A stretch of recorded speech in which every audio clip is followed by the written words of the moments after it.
Bueno, estamos viendo dimensiones éticas de los científicos. Habíamos visto el gran optimismo de Francis Bacon, ¿no?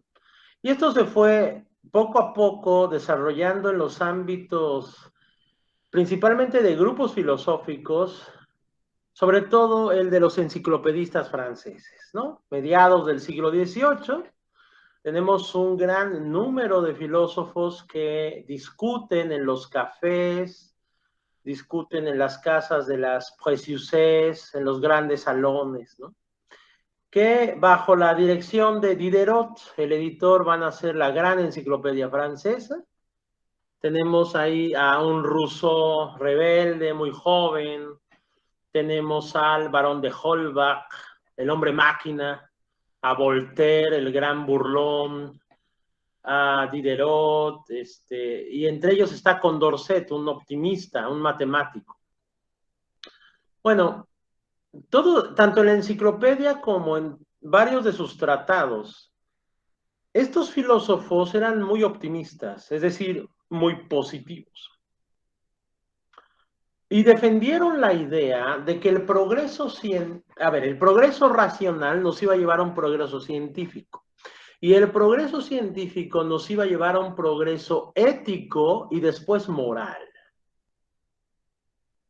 Muy optimista el asunto, ¿no? El hombre del futuro será mejor que el hombre del pasado porque será más racional.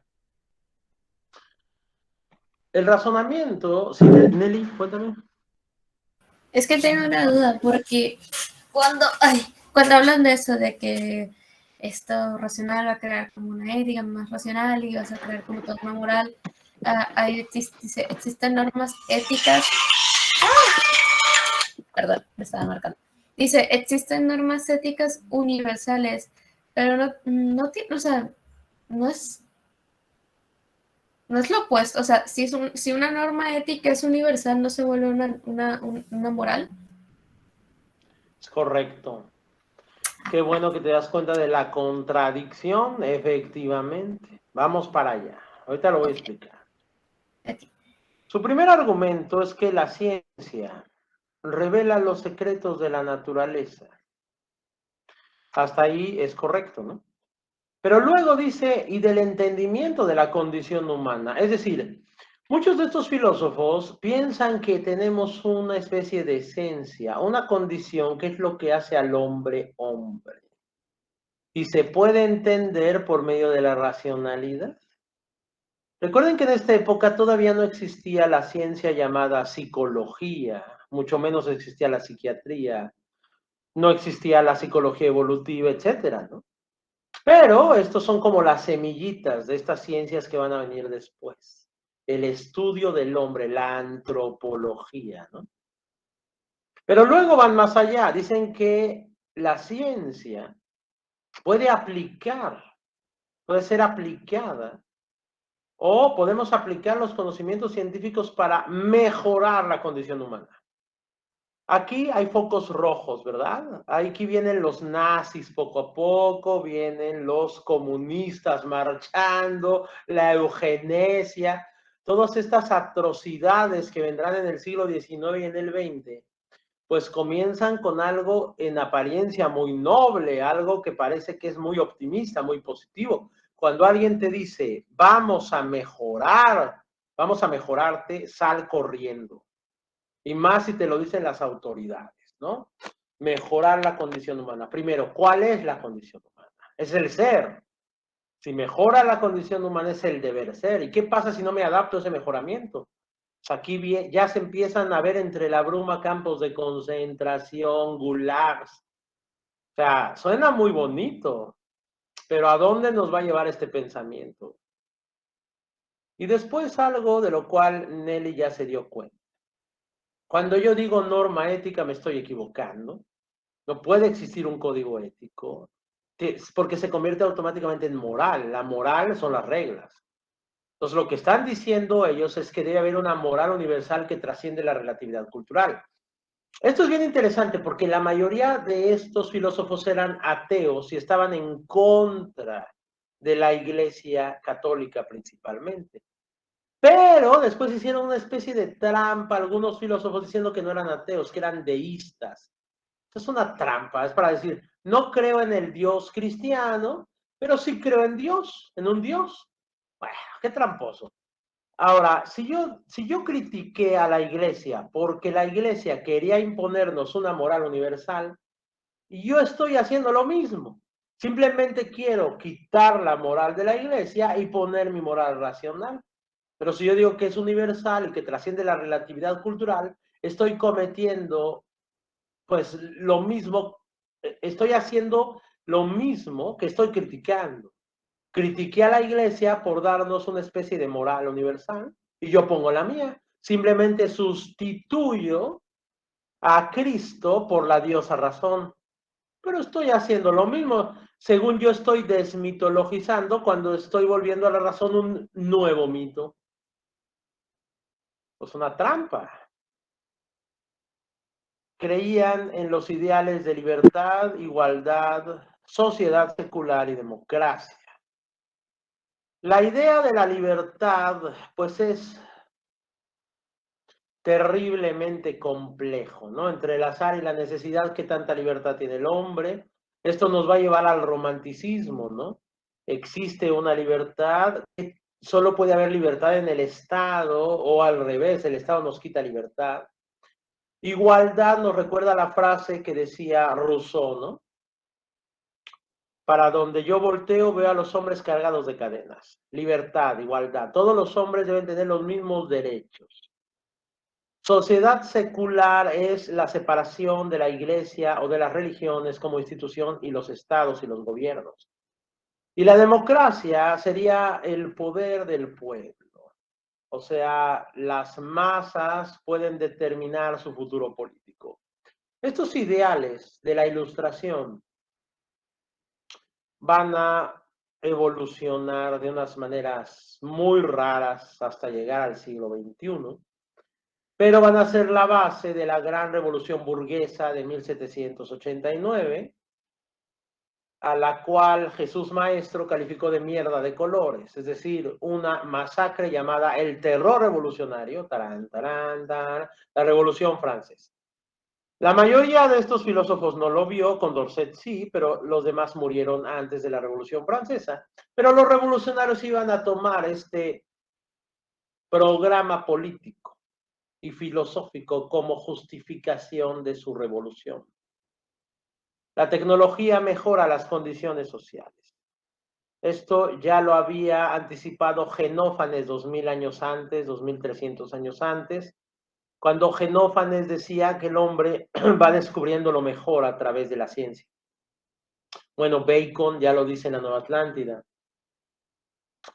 Y es la base de lo que llamamos progreso. La naturaleza en general y la condición humana en particular son básicamente buenas. Muy interesante. Estos hombres son del siglo XVIII. El siglo XVIII viene precedido por una gran guerra entre cristianos. Guerras de religión, sobre todo en el siglo XVII, muy fuertes, ¿no? La guerra de los 40 años, la guerra de los 30 años, entre protestantes y católicos. La mayoría de los protestantes dicen que el hombre es malo por naturaleza. Recuerden a Kant, el mal radical. Los católicos también piensan que el hombre es malo por naturaleza, pero se vuelve bueno en el bautismo, se quita el pecado original. Entonces, en general, el cristianismo pensaba que el hombre tiene una perversidad innata llamada pecado original. Como estos hombres eran ateos, decían, no, el hombre no es malo, el hombre es bueno por naturaleza. Que eso también es una idealización basada en ideologías absolutistas. Uno de ellos fue Rousseau en el mito del buen salvaje, que ya lo analizamos, de que la naturaleza es buena porque sale de las manos del creador y el creador es bueno. Por lo tanto, el hombre es bueno por naturaleza y se pervierte por culpa de la civilización. Ahora, la mayoría de los ilustrados no pensaba como Rousseau, pensaba que la civilización nos hacía todavía mejores. Solo Rousseau hablaba del mito del buen salvaje. Por eso terminaron, no expulsando, pero despreciando a Rousseau la mayoría de los enciclopedistas, ¿no? Pero bueno, si el hombre es bueno, entre más progrese, será mejor. Por lo tanto, de aquí viene algo que todavía permea en la actualidad. Cuando dicen, la educación nos va a mejorar. Entre más educados seamos, seremos mejores personas. El progreso humano puede ser conseguido y que la felicidad puede ser ampliamente distribuida por un bienestar mayor. El socialismo, pues ya existía desde los primeros cristianos, eran prácticamente socialistas, y antes de los cristianos hubo sectas así, y bueno. Pero el socialismo, digamos, moderno de Robert Owen, de Saint-Simon, o de los primeros anarquistas, como Kropotkin o Godwin, pues le debe mucho al pensamiento ilustrado, ¿no? De que la felicidad puede ser distribuida por un bienestar mayor. Quiten ustedes felicidad y pongan cualquier cosa y pues podemos distribuir cualquier cosa. Entonces, el espíritu ilustrado es básicamente optimista y se vuelve positivo. Uno de los ejemplos más tristes y desencantadores fue Condorcet, matemático, gran matemático, una lumbrera de la ilustración. Su obra maestra se llama El progreso del espíritu humano. Él dice que los seres humanos, pues tuvo inicios salvajes, éramos hombres de las cavernas, ¿no? Irracionales, y poco a poco evolucionamos. La humanidad ha progresado de forma ininterrumpida hacia un estado de perfección. El mismo mito que los estoicos, teleología. La educación nos mejorará. Todo beneficio de las ciencias es un beneficio para la humanidad. O sea, aquí está retomando el humanismo renacentista. Y nos va a llevar hacia la misma conclusión que Bacon. Si el hombre puede predecir casi con total seguridad los fenómenos cuando conoce sus leyes, y si incluso cuando no los conoce puede predecir el futuro con mucha probabilidad de éxito gracias a su experiencia del pasado, ¿por qué entonces habría de considerarse empresa fantástica la de trazar con cierta pretensión de verdad el destino futuro del hombre a través de su historia? Qué interesante. De aquí viene una noción que todavía repiten mucho los historiadores para justificar su actividad. Dicen, el que no conoce la historia está condenado a repetirla. Y con eso lo justifican como si eso fuera cierto. Pero, ¿es cierto? Muchos historiadores dicen, la historia no se repite, pero ¿cómo rima, no? Si yo les cuento que unos musulmanes estaban tirando cadáveres como armas biológicas sobre unos cristianos en Ucrania, ¿les suena conocido eso? Pues eso sucedió en el siglo XV, en Jaffa, se llamaba Jaffa, bueno, y eran las tropas, ¿no?, de los tártaros que esparcieron la peste negra. Y ahora traspasen eso al siglo XXI y no hay mucha diferencia. Estamos viviendo una época de epidemia, de guerra en Ucrania, de musulmanes contra cristianos. Es decir, parece que la historia no se repite, pero ¿cómo se parece? ¿Cómo rima y rima y rima? Entonces, no es cierto que los humanos aprendemos de la historia. Eso no es cierto. Napoleón invadió Rusia. ¿Cómo le fue? ¿Que Hitler no sabía historia? Hitler volvió a cometer el mismo error. ¿Era por no saber historia? Pues no. Si eso fuera cierto, ya nadie se casaría, ¿no? Los hombres no aprendemos de la historia. ¿De dónde proviene esta utopía? La razón sustituye un principio divino. Esto se llama la desmitologización. Los ilustrados pensaban, como pensaba Sócrates, que los mitos eran mentiras. Y por lo tanto, quitar los mitos era quitar las mentiras y establecer una realidad. Horkheimer y Adorno, en la dialéctica de la ilustración, se dan cuenta de que los ilustrados simplemente estaban colocando un nuevo mito. Es decir, a la razón la mitificaron, la hicieron una nueva diosa. Entonces no estaban desmitologizando nada. Solamente estaban sustituyendo un dios por otro. El destino de Condorcet es muy triste. La mayoría de los filósofos ilustrados murieron antes de la Revolución Francesa, pero Condorcet no. Entonces Condorcet vio cuando el populacho se lanzó a la Bastilla. Estamos en 1789. Los grandes líderes revolucionarios, Robespierre, Danton, Marat, empiezan a guillotinar, a condenar a muerte, primero a sus propios compañeros, bueno, primero las masacres de septiembre, a los aristócratas, a monjes, a sacerdotes, pero después a sus propios compañeros. Los jacobinos empiezan a guillotinar a los traidores de la revolución y se convierte en un terror revolucionario. Una de las víctimas del terror fue el propio Condorcet. Fíjense qué triste, ¿no? Aquel que dijo que la educación nos va a mejorar, que la racionalidad nos va a hacer mejores personas, las ideas en las cuales se basó su filosofía nos llevan a la guillotina y a las masacres. Y una de las víctimas va a ser él. Imagínense qué desilusión, qué horrible. No sabemos cómo murió Condorcet, murió en su celda, muchos dicen que lo mataron, otros que se murió de hambre, otros que se suicidó para escapar de la guillotina, pero se murió en su celda, desilusionado. Aquel que hablaba del progreso del espíritu humano, estaba viendo a dónde te llevan esas ideas, estaba viviendo en carne propia. Entonces una cosa es la utopía y otra cosa es la realidad a la cual te llevan esas utopías.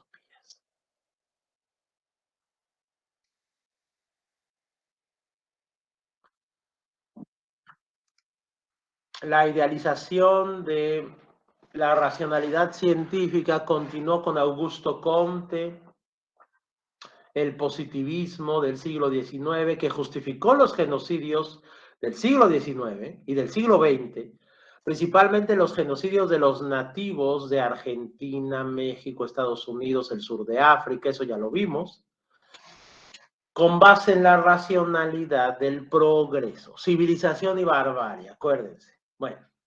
Y eso llegó al siglo XX y lo nombramos ahora cientificismo o cientismo. A mí me gusta más llamarlo cientificismo. Es considerar a la ciencia como modelo para la sociedad. Se basa en la creencia de que la realidad es independiente del sujeto y puede ser revelada por métodos científicos, pero no solo eso, sino que al revelar esta realidad por método científico se puede revelar una realidad ética que se convierte en moral. Por lo tanto, todo lo científico debe ser intrínsecamente bueno solo por ser científico. Entonces, añadir la palabra científico, la evidencia personal, es una falacia de autoridad, pero es darle al argumento un peso especial. Bueno, nada más cientificista que la tesis de Merton, que nos dice que la comunidad de científicos debería ser democrática, tolerante, racional y desinteresada. Ajá. Más adelante analizaremos estas cuatro cosas: racional, democrática, tolerante y desinteresada. Muchos ejemplos de cientificismo se dan a través de la publicidad. Aparece un actor vestido con una bata y no importa lo que diga, con que diga este producto es científicamente probado, como si la palabra científica fuera mágica y como si la bata le diera poderes especiales, un iluso va a creer que ese producto funciona como te lo está diciendo solo porque dice que es científicamente probado. Pero nunca te mostró la metodología, no te muestra las citas de los artículos de donde lo sacó. Simplemente yo te digo, está científicamente probado y si tú crees que la ciencia nos lleva a la verdad, pues te la compras. Aquí estamos viendo un anuncio, publicidad de cigarros de los años 50. Dice, ahora hay una evidencia científica de los efectos de fumar, pero esta evidencia es positiva. Es decir, fumar es bueno para la salud. Eso decían en 1950 las grandes compañías tabacaleras. Pagaban anuncios de publicidad, pero también pagaban a varios bioquímicos, a varios médicos, para que publicaran que el cigarro es bueno para la salud. Por eso aquí tienen a un hombre con bata y corbata, debe ser un hombre racional, fumando, y dice, más doctores fuman Camels que otro cigarrillo.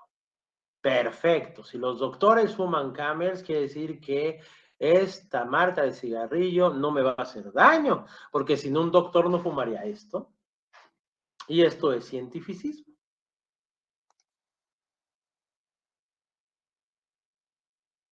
Otro ejemplo es usar imágenes científicas idealizadas como fuente de autoridad.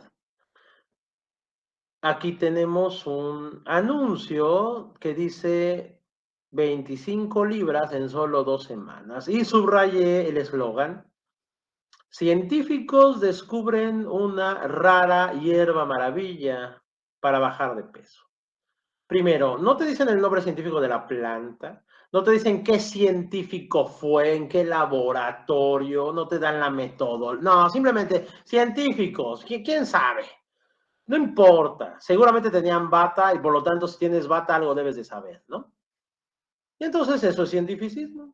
Clínicamente probado, ya, meter la palabra clínica, oh, maravilloso, ya, clínicamente probado.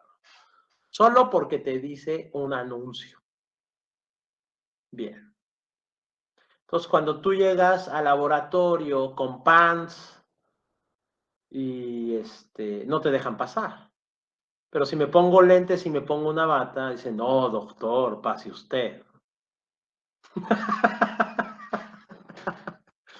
Eso es cientificismo.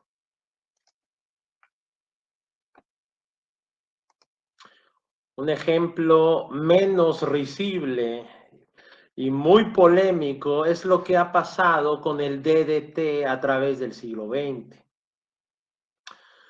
En 1876, Othman Seidler pues sintetizó el diclorodifenil tricloroetano, que conocemos como DDT. Pero fue Paul Müller en 1936 el que lo estudió y el que pudo determinar y sintetizarlo de tal manera que fuera un excelente desinfectante, porque el DDT es un insecticida. Bien.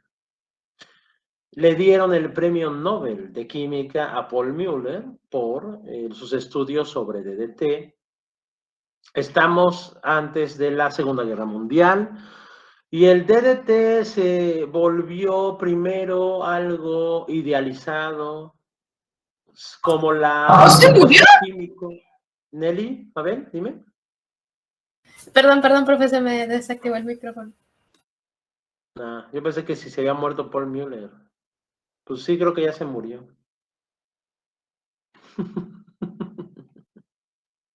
Ya ni sé qué estoy diciendo. Bueno, el DDT se idealizó como el gran salvador.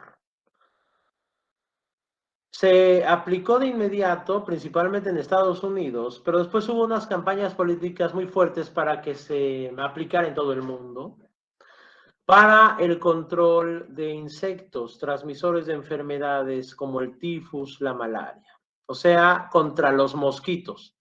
Y gracias a su uso se han salvado millones de vidas en todo el planeta. En igual medida, pues se valora su eficacia en el control de plagas de los cultivos. Ahora, lo interesante es cómo convencer a la población de usar DDT. Porque cuando tú empiezas a usar, y más en aquella época, un insecticida, pues había ciertas reticencias. ¿Qué tal si eso iba a dañar la salud de las personas? ¿Por qué te ibas a comer una fruta que había sido desinfectada con un insecticida? O sea, un insecticida es un veneno. O sea, yo no voy a comer una manzana que le han echado un veneno. Entonces, ¿cómo convencer a la población de que solo era veneno para los insectos, pero a ti no te iba a hacer daño? No mediante la ciencia, sino mediante la publicidad. Entonces aquí tenemos un anuncio donde hay un perrito, una manzana, una ama de casa, una vaca, una papa y un gallo cantando el DDT es bueno para mí. Ah, perfecto. Si lo dicen estos personajes seguramente es bueno, ¿no? Entonces, en la Segunda Guerra Mundial, el DDT pues, fue introducido para prevenir millones de casos de tifoidea y otras enfermedades transmitidas por vectores patógenos como los mosquitos. Y después de la Segunda Guerra Mundial se usó para miles de millones de personas, ¿no? Principalmente en contra del mosquito Aedes aegypti, responsable de la fiebre amarilla, el dengue y ahora de los virus del chikungunya y el Zika. Entonces aquí están pasando estos hombres de salubridad pública bañando de DDT a todas las personas que están en una playa. Los de DDT a todos. Vamos a verlos ahí. Estos son los años 50. Bolivia empezó una política para erradicar el Aedes aegypti con DDT en 1945. Y en 1947 ese mosquito ya estaba erradicado de Bolivia. Imagínense las campañas de desinfección brutales, ¿no? En todo el país. Entonces esto convenció a la administración del presidente Truman en Estados Unidos para firmar una política que erradicara la fiebre amarilla, el mosquito de la fiebre amarilla en todo el hemisferio norte. Aquí tenemos un mapa, en rojo podemos observar la incidencia de malaria en el continente americano. Después, con el uso del DDT, vean en 1954, se había casi extinguido la malaria en todo el continente.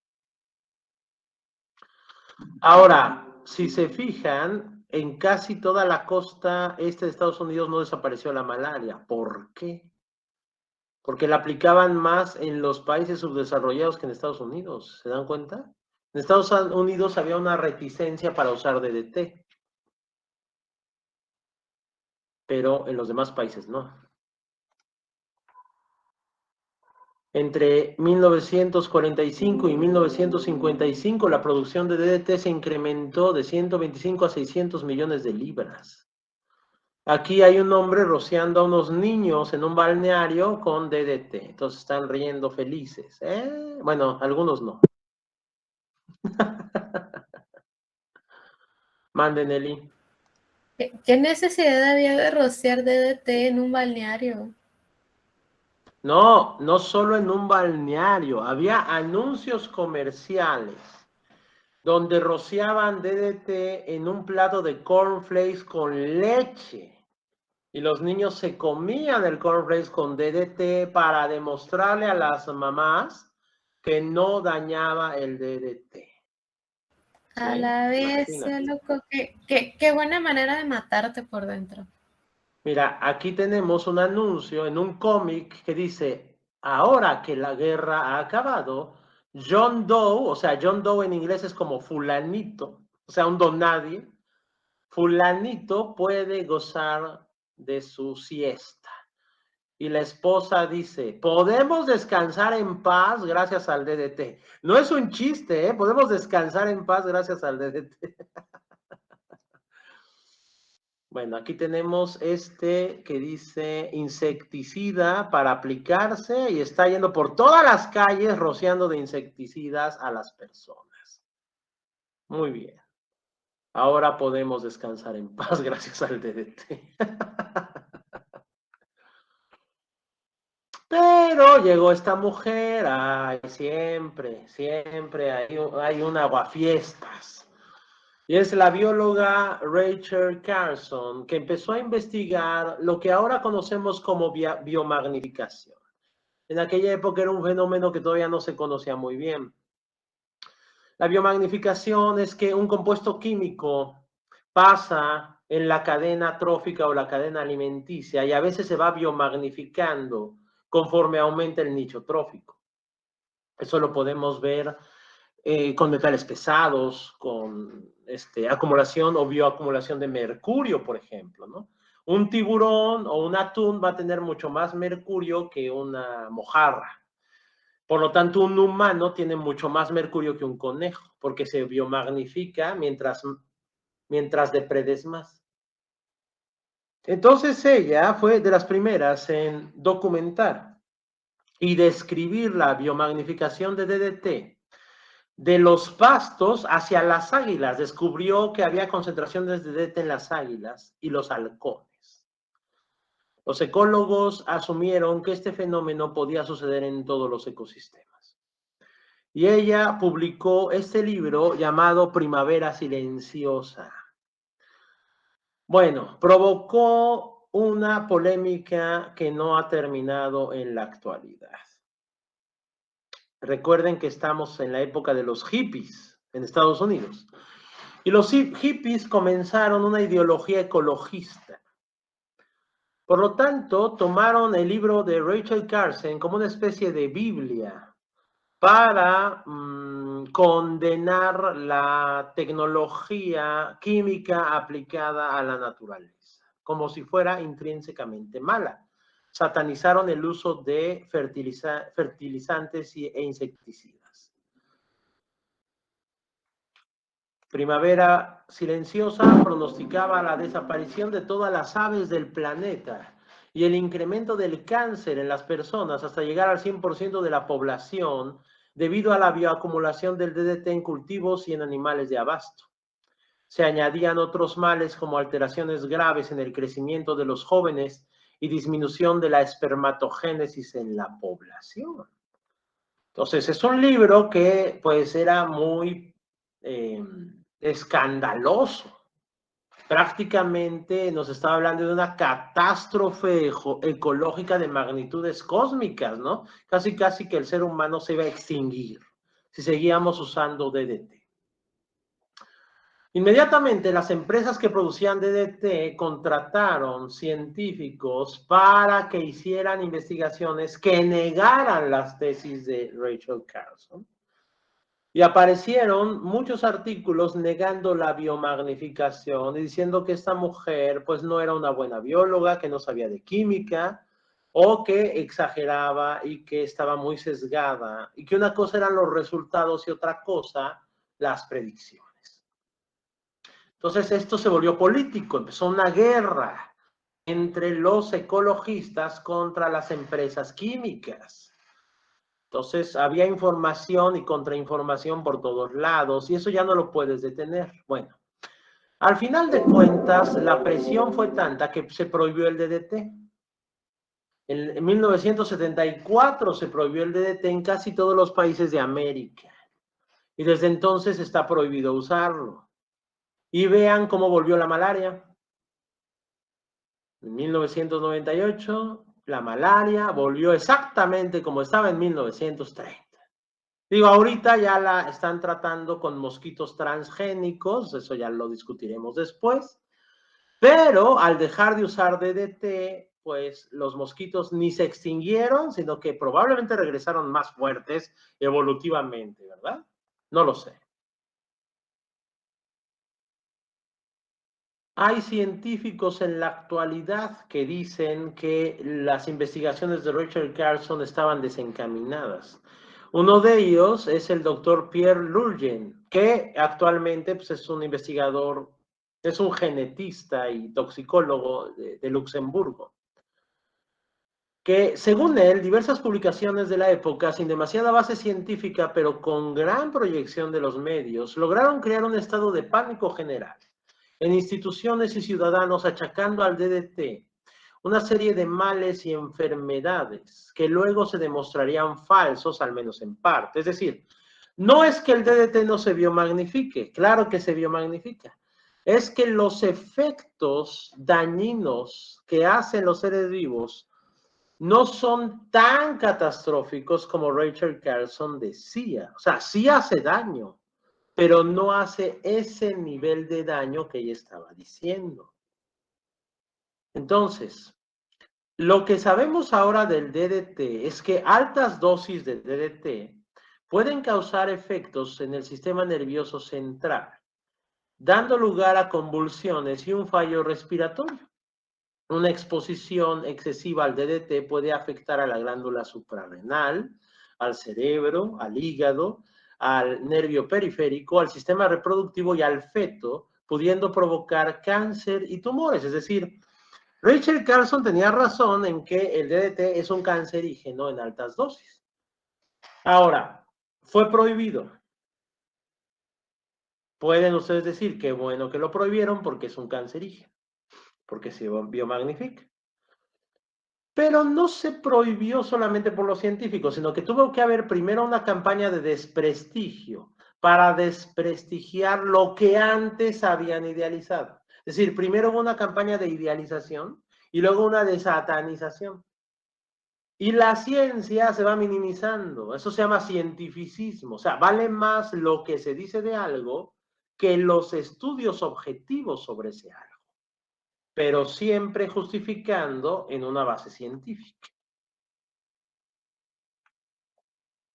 Entre los estudios realizados que mostraban la falsedad del perjuicio causado por el DDT, se incluyeron pruebas realizadas a voluntarios y también a miembros del ejército, sometidos a dosis mayores de las que la población en general se vería expuesta nunca de forma natural. No sé a qué se refiere natural, porque el DDT no es natural, pero bueno.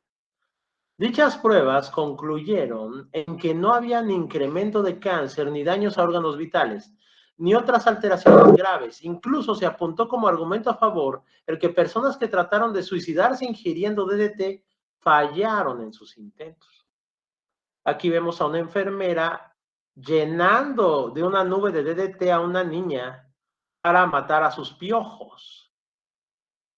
Y bueno, pues era la situación en la época, ¿sí? No sé si era DDT, o sea, no estoy segura, pero me acuerdo que mi mamá me platicaba que tanto mi abuela, a ella, y la bisabuela, mi abuela, ellas cuando tuvieron problemas, cuando llegaron a tener problemas de piojo, lo que hacían era que con insecticida les bañaban el pelo en insecticida, así, o sea, literal, les dejaban el pelo empapado en insecticida y te ponían una bolsa y con eso te mataban los piojos. Pero así, con insecticida, pues no sé si tenía DDT o no, pero también así les hacían. Y yo Pues igual a decía, esta niñita, claro, igual a qué esta niñita. ganas de matar a la gente. Entonces, una vez que hubo un consenso que se debería prohibir, pues en la prohibición pesaron mucho más los argumentos políticos de las potencias mundiales, que Luyer acusa de ser una forma de ecocolonialismo basado en que la población de países pobres no se dispararía debido a que moriría mucha más gente sin el uso autorizado del DDT. Bueno, aquí ya se está yendo un poco este doctor hacia la conspiración, pero es interesante. Y también los argumentos económicos. Las industrias químicas preferirían comercializar otros productos más caros que el DDT, menos duraderos y también menos eficaces, como los piretroides. Los piretroides son los que usamos, ¿no? En algunos países están prohibidos, creo que en México no sé, pero que dejan más beneficios en cuanto a capital, porque son menos efectivos y tienes que comprar más y más y más. Entonces, pues seguimos usando insecticidas, pero no escuchan que estos sean tan dañinos como el DDT, a pesar de que pudieran también biomagnificarse, o seguramente se biomagnifican. Sin embargo, no le hacemos una publicidad negativa a estos insecticidas, y eso tiene que ver no por la ciencia o los conocimientos científicos, sino por los intereses económicos. Ahora, no se ha dejado de usar DDT en muchos países. No todos los países estuvieron de acuerdo con prohibir el DDT. Uno de ellos es la India. Aquí tenemos una foto del 2013 en un festival cerca de Allahabad, donde pasa un camión rociando a miles de personas con DDT. Y esta es nuestra época. Entonces, no en todos los países se ha dejado de usar. Ahora, ¿qué hacemos? ¿Se debe prohibir o no se debe prohibir? ¿Es tóxico o no es tóxico? Pues miren, la realidad siempre está entre esas dos posturas, evidentemente. No todo depende de la dosis, las variables son casi infinitas, ¿no? Entonces no podemos hablar como que algo es causa de otra cosa de forma directa.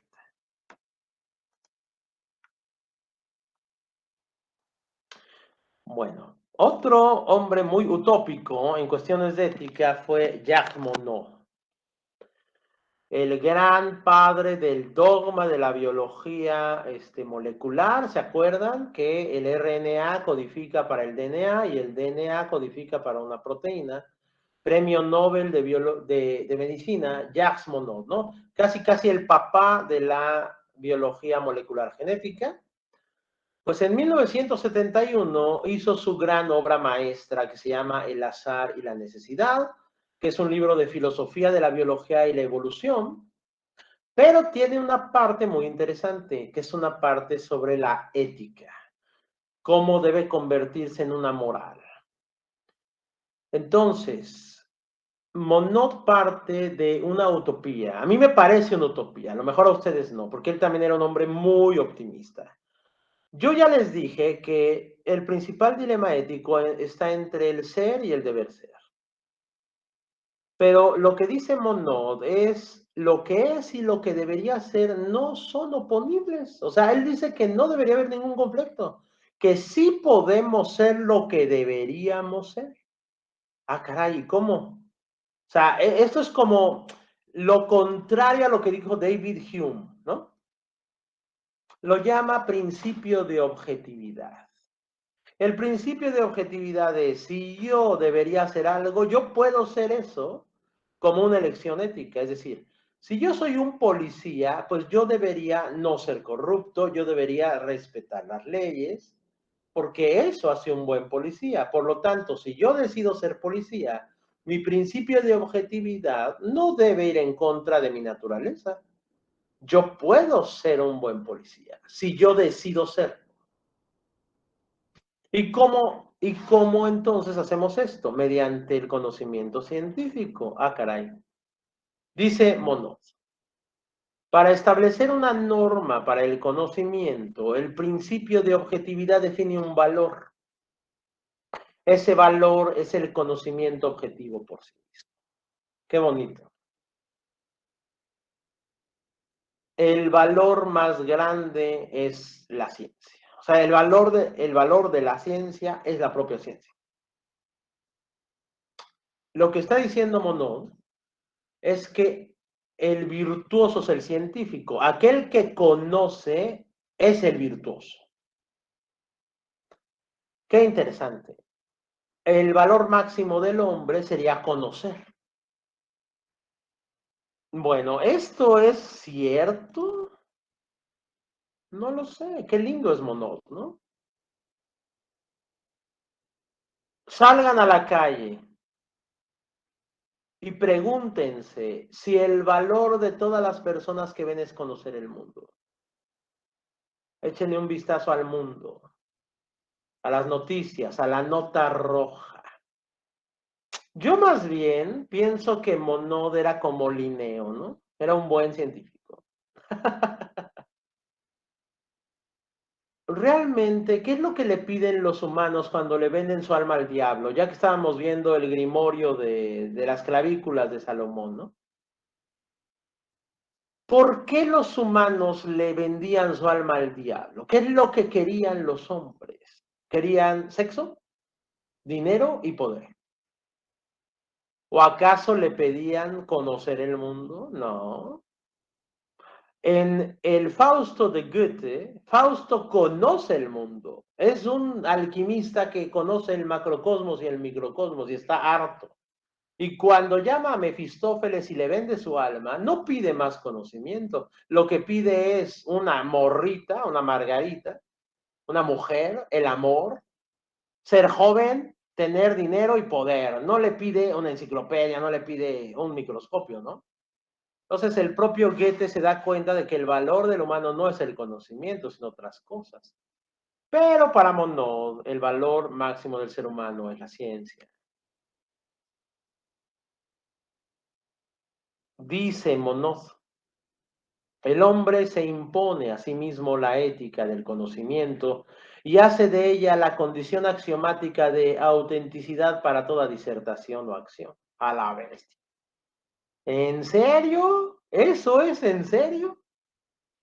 La ética del conocimiento que creó el mundo moderno es la única ética compatible con este mundo, la única capaz de guiar su evolución. Esto me suena otra vez a algo muy utópico, muy soñador.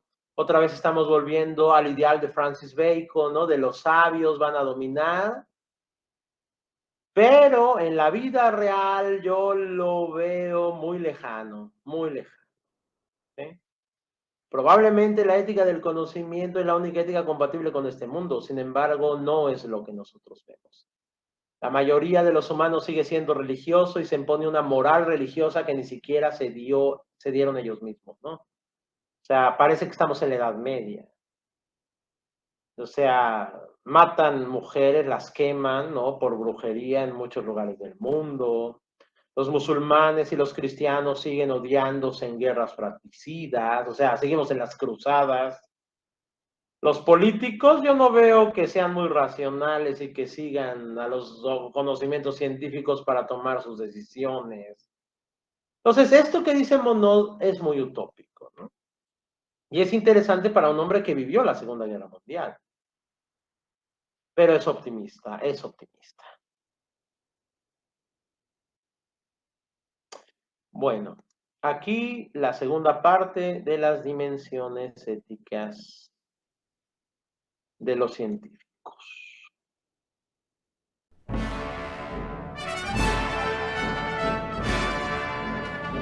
Todo esto que acabamos de ver